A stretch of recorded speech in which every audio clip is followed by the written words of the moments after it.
समझते हुए चलना बहुत ध्यान से। Application of trigonometry upon start कर रहे हैं। डिमांड पे बनाई जा रही वीडियो और हम शुरू करते हैं कुछ कॉन्सेप्ट के साथ। और कॉन्सेप्ट इज़ द पावर, यही मोटो लेके हमें आगे बढ़ना है। तो साइन की वैल्यू p बाई एच, कॉस की वैल्यू b बाई एच, टेन की वैल्यू p बाई बी। अब इन सब की आपको 30, 45 और 60 की जो है थीटा की वैल्यू याद रखनी है, क्योंकि काम सिर्फ इन तीन का ही आएगा। ये तीनों साइन कॉस टेन और इनके 30, 40 और 30, 45 और 60 डिग्री के थीटा ही काम में आएंगे। बाकी कुछ याद करने की ज़रूरत नहीं है। जितना तुमको याद करना था बाकी तुमने टर्म वन में कर लिया। अब टर्म टू का सोचो, तुम छोड़ दो टर्म वन में क्या करा तुमने। ठीक है, तो ये इसमें लिखा हुआ है, ढंग से पढ़ लो, याद कर लेना अच्छे से। और अब दूसरा कॉन्सेप्ट हम पढ़ रहे हैं, एंगल ऑफ एलिवेशन और angle of depression. Angle of elevation क्या होता है? तुम नीचे बैठे हो और तुम यहाँ बैठे हुए हो और तुम इस बिल्डिंग के टॉप को देख रहे हो, यानी नीचे से ऊपर देखने के एंगल को क्या बोलेंगे? Angle of elevation. और यही केस उल्टा, कि तुम यहाँ बैठे हुए हो और तुम यहाँ देख रहे हो, तो क्या बनेगा? एंगल ऑफ डिप्रेशन बनेगा। और एक बार ध्यान रखना, जैसे मैंने यहाँ एक ये बना रखा है कि जो है एंगल ऑफ डिप्रेशन में ये लाइन बनाना बनना पूरा इन्विजिलेटर को अधिकार है कि वो तुमको 0 नंबर दे दे और तुमको उसको एक शब्द बोलने के बाद अधिकार नहीं रहेगा। बात ध्यान से सुनना, नंबर कट जाएंगे, कोई मतलब नहीं रहेगा, बिल्कुल भी मज़ा नहीं आएगा। ठीक है ना? बुक लेके बैठना। स्टार्ट करते हैं फर्स्ट क्वेश्चन से। समझ में आ गया होगा, आई होप कि तुमको डिप्रेशन क्या होता है। यहाँ मैंने लिख भी दिया है कि ऊपर से नीचे देखना यानी एंगल ऑफ डिप्रेशन, नीचे से ऊपर देखना यानी एंगल ऑफ एलिवेशन। इन तीनों की 30, 45, 60 की वैल्यू और साइन कॉस टेन की वैल्यू याद रखना। और एक और चीज़, अगर परपेंडिकुलर दे रखा है, हाइपोटेनियस पूछा है, हाइपोटेनियस दे रखा है या परपेंडिकुलर पूछना है तो साइन की वैल्यू लगेगी। अगर हाइपोटेनियस दे रखा है, बेस निकालना है या बेस दिया है हाइपोटेनियस निकालना है तो कॉस थीटा की वैल्यू लगेगी। और अगर परपेंडिकुलर दे रखा है, बेस निकालना है या बेस दे रखा है परपेंडिकुलर निकालना है तो टेन की वैल्यू लगेगी। बढ़ते हैं पहले क्वेश्चन के लिए से। बुक लेके बैठना। मैं बुक थोड़ा साइड में रखूँगा इसलिए तुमको नहीं दिखेगा, क्योंकि स्क्रीन पूरा इस कॉपी के ऊपर फोकस रहना चाहिए। ठीक है, समझते हुए चलना। एक इसमें लिखा हुआ है, एक आर्टिस्ट है, एक आर्टिस्ट जो है एक रोप कर रहा है। बड़े मज़े आते थे सर्कस देखने में बचपन में, आजकल तो बंद ही कर दिया लोगों ने। तो वो एक रस्सी चढ़ रहा है, वो रस्सी है टेढ़ी बंधी हुई है। किस पे बंधी हुई है? एक सीधे पोल पे। और वो पोल और इसके बीच का जो डिस्टेंस है, यानी जो जहाँ पे ये जो रस्सी बंधी हुई है और जहाँ पे ये पोल का जो फुट है यानी इसका जो पैर है, ज़मीन है, वहाँ से लेके, पहले इसको नाम दे दो ABC, यहाँ से लेके यहाँ तक की अपन को दे रखा है कितना डिस्टेंस है, ये अपन को नहीं दे रखा है। ठीक है सॉरी। तो AC की वैल्यू दे रखी है अपन को 20 मीटर और AB निकालना है। यानी क्या, यहाँ पे 90 डिग्री दे रखा है, 90 डिग्री के सामने वाला हाइपोटेनियस। और यहाँ पे हमको दे रखा है कि जो रोप है, रोप जहाँ पे बांध रखी है ग्राउंड में, और ये जो इसका ये वाली BC है, इन दोनों के बीच का एंगल बन रहा है 30 डिग्री। तो हमको हाइपोटेनियस दे रखा है, परपेंडिकुलर निकालना है, या परपेंडिकुलर दे रखा है तो हाइपोटेनियस निकालना है। तो क्या की वैल्यू लगेगी? साइन थीटा की वैल्यू लगेगी। एक बात ध्यान रखना, बिल्कुल भी स्टेप मत खाते हुए चलना, वरना इन्विजिलेटर तुम्हारे मार्क्स खाते हुए चलेगा और तुमको 0 दे देगा। तो साइन एक पूरा प्रॉपर लिखना, sine theta is equals to p by H. उसके बाद p की वैल्यू लिखना क्या है? AB। उसके बाद h लिखना क्या है? AC। साइन 30 थीटा की वैल्यू रख देना 30 डिग्री। थीटा की वैल्यू बताओ कितना होती है 30 की? 1/2। यहाँ लिख दिया 1/2। AB हमको निकालना है, AC हमको दे रखा है 20 ऊपर गया डिवाइड बाय 2 में है। AB 2 से 20 गया 10 टाइम्स, AB आ गया हमारा 10 मीटर चल रहा है, सेंटीमीटर मीटर चल रहा है। ठीक है, तो 10 सेंटीमीटर आ गया। और दूसरी बात ध्यान रखना, यहाँ पे थोड़ा और प्रॉपर अगर लिखना है तो ऐसे लिखना, अगर 2 नंबर का क्वेश्चन आया तो इतना ही लिखना, इससे ज़्यादा सॉल्व मत करना वरना तुम्हारा पेपर छूट जाएगा। और अगर 2 नंबर से ज़्यादा में आता है ना तो प्रॉपर लिखना कि गिवन क्या है? AB is height of pole, AC is rope और BC इज़ ग्राउंड और फिर ऐसा लिखना कि ये निकालना है ना। तो जैसे जो है हमको AC की वैल्यू दे रखी है, तो इधर ऐसे AC कॉल्स टू करके मीटर लिख देना।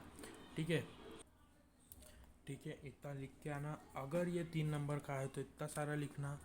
अगर 2 नंबर का है तो सिर्फ ये डायग्राम बनाना, वरना डायग्राम नहीं बनाया है ना तो आधा नंबर तो तुम्हारा यूं ही गया, आधा नंबर ही मिलेगा। और अगर 2 नंबर में आया तो इतना लिख देना और ये डायग्राम बना देना। और अगर 3 नंबर में आया तो ये पूरा। और उसके बाद 4 नंबर का तो कोई गुंजाइश ही नहीं, इतना छोटा क्वेश्चन वो देंगे नहीं। हाँ, अगर बेसिक ले आए तो दे सकते हैं। स्टैंडर्ड वालों का भैया मैं कुछ नहीं कह सकता, स्टैंडर्ड वाले तो पहले ही परेशान है थोड़े थोड़े, है ना। हम खुद स्टैंडर्ड वाले हैं, तुमको क्या कहे। ठीक है, क्वेश्चन नंबर 2 के लिए हम पेज बदल लेते हैं क्योंकि क्या है ना, थोड़ा बड़ा क्वेश्चन है ये, समझते हुए चलना। एक ट्री है, मान लो ये ट्री की हाइट है। एक ट्री दे रखा है, आगे पढ़ो क्या लिखा है। आगे लिखा है कि एक तूफान आया, तूफान के अंदर जो है ट्री का जो है टॉप, मतलब कहीं से वो टूट गया और वो नीचे गिर गया। और क्या बोला है कि कहीं से टूट गया है। मान लो ये यहाँ से टूट गया है, ये ऐसा ड्रा मत करना कि इधर से टूटा है, ये तो मैं तुमको बता रहा हूँ कि मान लो ये इधर से टूट गया है। और इसने क्या बोला है आगे कि ये जो पार्ट है, यानी जो ये इतना पार्ट है जो ये टूटा है ऊपर का टॉप, ये गिर गया है और ये यहाँ आ गया है। ठीक है, तो पहले नाम दे दो ABCD। और क्या बोला है उसके आगे इन्होंने कि जो ये टॉप टूट के नीचे गिरा है, यानी ये जो BD है और ये CD है, ये आपस में मिलकर कितना एंगल बना रहे हैं, ये बना रहे हैं एंगल 30, है ना। अभी देखो, अभी तुम क्वेश्चन पढ़ोगे ना तो तुम्हें एंगल ऑफ एलिवेशन और एंगल ऑफ डिप्रेशन का कोई नाम दूर दूर तक नहीं दिख रहा होगा, है ना। क्योंकि ये स्वाभाविक से बात है, क्योंकि वो अभी डायरेक्ट बोल रहे हैं कि BD और CD के बीच का मतलब जो टॉप जो गिरा है नीचे और जो ज़मीन का एंगल है वो 30 डिग्री है। पर एग्ज़ाम में ऐसा इतने छोटे छोटे से क्वेश्चन नहीं आने वाले, उसमें डायरेक्ट बोलेंगे कि एंगल ऑफ एलिवेशन बन रहा है भैया इतना, है ना। तो ये 30 डिग्री, है ना। अब एक बात समझो, यहाँ पे लिखो गिवन, क्योंकि ये क्वेश्चन 2 नंबर में आना ही नहीं है, तुम सोच के बैठोगे तो आना ही नहीं। तो AB इजिकल्स टू BD। भैया अब तुमने ऐसा कैसे लिख दिया, ABBD के कैसे इक्वल हो गया। अरे तो भैया ये जो AB ट्री था ये पूरा जो है एसिड ट्री है, उसमें से ये AB जो थंडरस्टॉर्म की वजह से नीचे गिर गया और हमने उसका नाम क्या दिया BD। तो भैया जो ये ऊपर है वो ये वही नीचे गिरा ना, मैं कहीं घर से तो नहीं लाया मेरे, इसलिए AB इजिकल्स टू BD। उसके बाद लिख दो इधर angle BDC equals to 30 degree. उसके बाद क्या लिखो, हाइट ऑफ ट्री निकालनी है जो अपन को, height of tree equals to क्या है AC, है ना। और इधर और लिखो equals to AB plus BC, या फिर और BD प्लस BC। ऐसा क्यों लिखा मैंने, क्योंकि देखो अपन ने क्या सिचुएशन बनाई कि AB BD के इक्वल है, तो हमने AB की जगह BD पुट कर दिया। अब तुम खुद सोचो हम AB कैसे निकालेंगे, पॉसिबल ही नहीं है ना। इसलिए हम पहले BD निकाल लेंगे, क्योंकि गिरा तो यही है ना नीचे। क्योंकि समझो बात को कि ट्रिग्नोमेट्री सिर्फ ट्रायंगल्स में लगती है, और तुम बताओ कि ये ट्रायंगल है कहीं से कहीं तक ऊपर वाला BC AB जो है कहीं ट्रायंगल बना रहा है क्या। कंस्ट्रक्शन नहीं होगा भैया, यहाँ तुम कंस्ट्रक्शन का सोच रहे हो तो यहाँ कंस्ट्रक्शन नहीं होगा। ठीक है, तो अब लिखो यहाँ पे लिखो इन ट्रायंगल BCD क्यों। अब अपन क्या करेंगे, अपन को क्या दे रखा है, अपन को और क्या क्या दे रखा है, हाँ CD की वैल्यू दे रखी है अपन को 8। यानी उन्होंने क्या बोल रखा है कि जो टॉप टच हो रहा है, where the top touches the ground is 8 centimetre, यानी जो ट्री का फुट है और जो टॉप टच हुआ है ग्राउंड पे उसके बीच का डिस्टेंस है 8 मीटर का। तो एक और यहाँ गिवन लिख लो, CD इजिकल्स टू 8 मीटर, है ना। अपन को निकालना है BC। ऐसा क्यों, क्योंकि देखो ये निकाल लेंगे अपन कैसे, अपन को बेस दे रखा है ये परपेंडिकुलर है तो अपन लगा देंगे tan theta equals to PEB। P क्या दे रखा है BC, B क्या है मतलब बेस क्या है CD। tan थीटा की वैल्यू क्या लगे, थीटा की वैल्यू 30 डिग्री, 30 डिग्री tan 30 की वैल्यू कितना होता है 1/√3। BC क्या है, BC हमें निकालना है, CD की वैल्यू क्या दे रखी है 8 सेंटीमीटर, सॉरी 8 मीटर। BC का वैल्यू आ गया हमारा 8 नीचे है √3, है ना। इसको कर लो बॉक्स में बंद। और उसको नाम दे दो 1। फिर दूसरा यहाँ पे सॉल्व कर लो। अब अपन ने बी सी निकाल लिया। अब अपन क्या करें, अपन ए बी तो नहीं निकाल सकते पर बी डी निकाल सकते हैं। कैसे, अपन को बेस दे रखा है और हाइपोटेन्यूस निकालना है। बेस और हाइपोटेन्यूस के बीच में रिलेशन कौन प्रूव करता है, तो कॉस थीटा अपन को प्रूव करता है बेस और हाइपोटेन्यूस के बीच में। तो यहाँ पे लिख दो कॉस 30 की वैल्यू होगी, थीटा अपन को 30 दे रखा है, और जो बेस है वो हमको दे रखा है सी डी, और एच दे रखा है बी डी। अब हमारे पास बी डी हमको निकालना है। सी डी की वैल्यू हमको दे रखी है 8, बी डी ऐसा का ऐसा।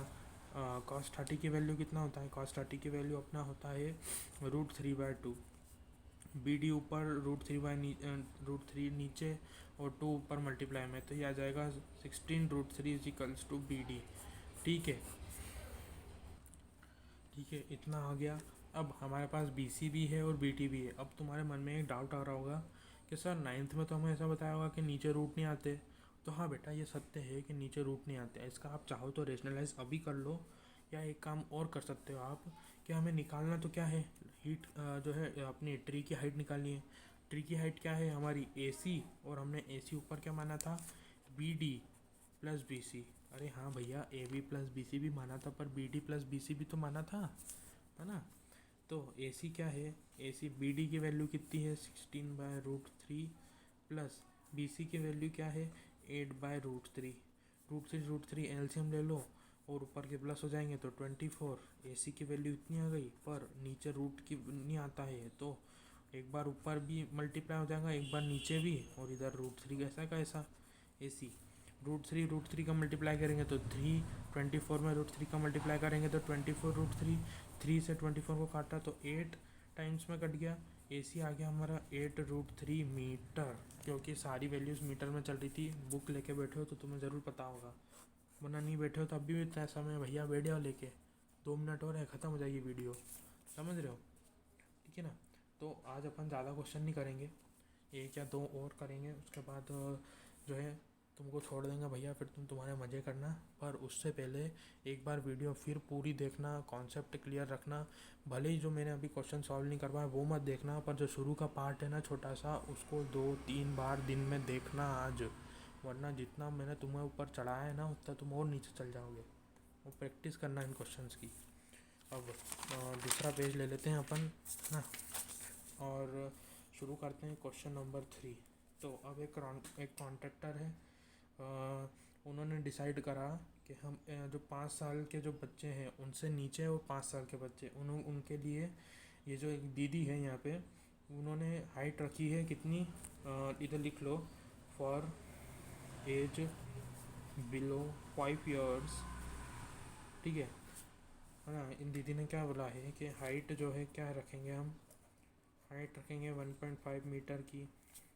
और दूसरा इन्होंने क्या बोल रखा है, इन्होंने बोल रखा है कि वो जो उसका जो एंगल है जो ग्राउंड से बन रहा है, उसका जो एक फिसल पट्टी आपने देखी होगी, फिसल पट्टी कैसी होती है, ऐसी होती है। तो ये जो ग्राउंड है, यानी इसको नाम दे दो ए बी सी, यानी जो बी सी और ए सी के बीच का एंगल है ना वो 30 डिग्री है, और हाइट दे रखी है यानी परपेंडिकुलर दे रखा है 1.5 मीटर। यहाँ 90 डिग्री है, ये 30 डिग्री है।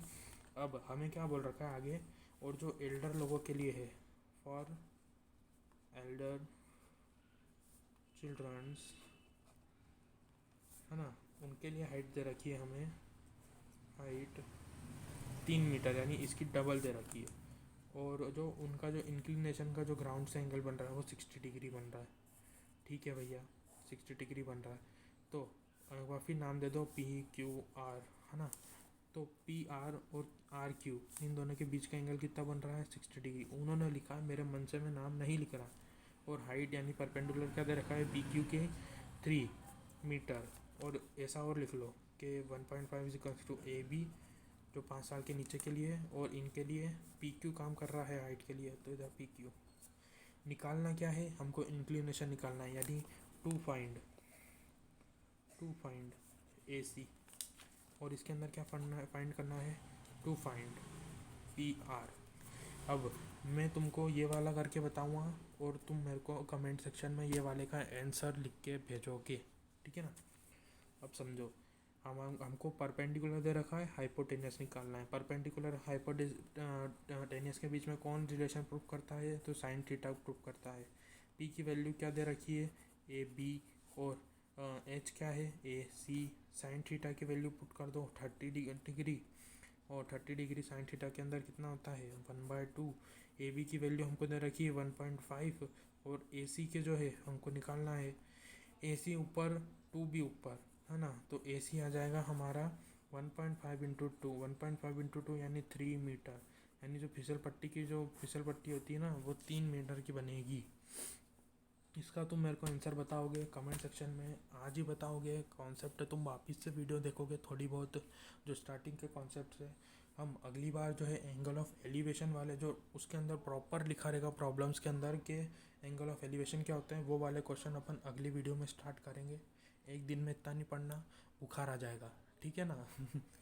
तो मिलते हैं अगली वीडियो में। वीडियो अच्छी लगी तो लाइक करना, शेयर करना, सब्सक्राइब करना, और अपने फ्रेंड को भी शेयर करना, और बोलना कि भैया देखो कितना अच्छे से तुम समझाते हैं ये भैया। ठीक है, मिलते हैं अगली वीडियो में, बाय बाय।